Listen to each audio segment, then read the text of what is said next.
దగ్గర ఈరోజు అఖిలపక్షం నాయకులు విజిట్ చేయడం జరిగింది. ఇవాళ ఉక్కుంపేట మండల కేంద్రంలో ఎక్కడ చూసినా సరే అక్రమ కట్టడాలు తారస్థాయికి చేరుకుంది. 2 రోజులు నోటీసులు ఇవ్వడం, 3 రోజు ఇల్లు కట్టుకోవడం ఒక సాధారణ అంశంగా మారిపోయింది. ఇప్పటి వరకు ఉక్కుంపేట మండల కేంద్రంలో ఒక్క ఎల్టీఆర్ కేసు కూడా నమోదు చేయలేదు అధికారులు. పిఓ గారికి కానీ, కలెక్టర్ గారికి కానీ, తహసీల్దార్, ఎంపీడీఓ, సెక్రటరీ అనేక సార్లు వీళ్ళందరికీ మనము ఫిర్యాదులు చేసినప్పటికీ ఇప్పటి వరకు అధికారుల నుంచి స్పందన లేదు.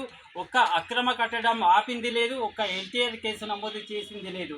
ఇవాళ ఇక్కడ మనం నిల్చున్న ఇదే స్థలంలో బిఎస్ఎన్ఎల్ ఉద్యోగి గతంలో ఒక ఇల్లు నిర్మించుకున్నారు. ఆ ఒక్క ఇల్లుతో కాకుండా ఇంకా 2-3 ఇల్లులు కడుతున్నారు. ఇది ఎంతవరకు న్యాయమని మేము ప్రశ్నిస్తున్నాం. వీరికి హక్కే లేదంటే వీరు ఏకంగా మొత్తం 2-3 ఇల్లులు కట్టుకొని దర్జాగా వీరు ఏజెన్సీ ప్రాంతాన్ని కబ్జా చేస్తున్నారు. ఇప్పటికైనా అధికారులు స్పందించి ఈ యొక్క అక్రమ కట్టడాన్ని నిలుపుదల చేయకపోతే అఖిలపక్షం నాయకులతో సమావేశం ఏర్పాటు చేసుకొని ఈ యొక్క అక్రమ కట్టడాన్ని కూల్చివేస్తామని ఈ సందర్భంగా మీకు తెలియజేస్తున్నాము.